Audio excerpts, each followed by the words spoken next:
24 bodies, all retrieved from Yala and delivered there by the National Police Service.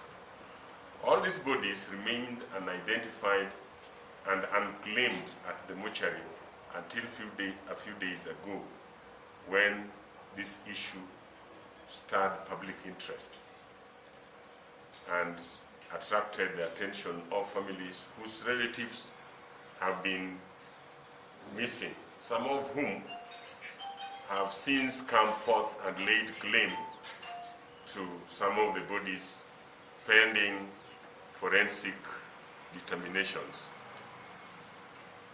The recovery of such a large number of bodies over the last 4 months from Yala has sent chilling shock to peaceful and law-abiding citizens of Siaya. It is a cause of worry to our people who live along the important water course. It is a cause, to say the least, in this regard, and on behalf of the people of Siaya, I wish to send our sincere condolences to the families, relatives, and friends of all the deceased persons whose bodies have been retrieved from Yala, even though most of these families are yet to be identified or known.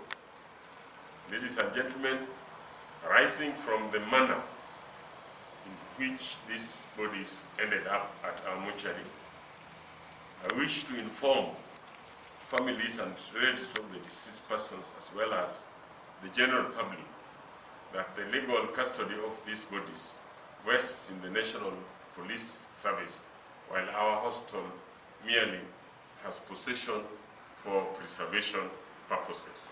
This is important because it has a bearing on the interventions we can take with respect to these bodies as a county government.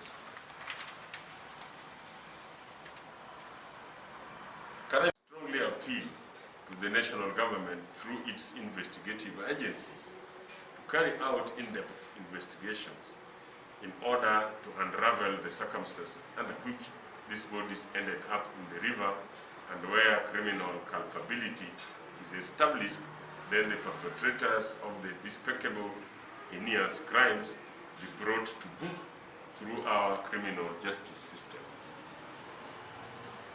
In the same vein, I further appeal that the investigations be expedited in order to facilitate prompt identification of the bodies, and where applicable, their immediate release to the relatives of the deceased and disposal of the unclaimed ones in accordance with the law to decongest our mortuary. In this regard, I appreciate the recent deployment of a team of investigators from Directorate of Criminal Investigations, Nairobi, and the chief pathologist, who arrived in the county on 23rd January and have since commenced forensic investigation on the bodies.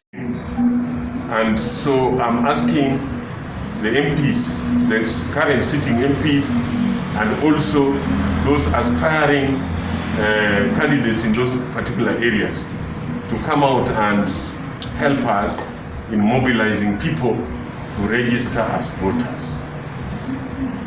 I'm told that there is also an apathy, that there is already lineup that is there, that now people are saying if there is already a lineup that so and so is going to be the governor, so and so is going to be the women rep, and so is going to be the MP, then there is no need for them to take voters' cards.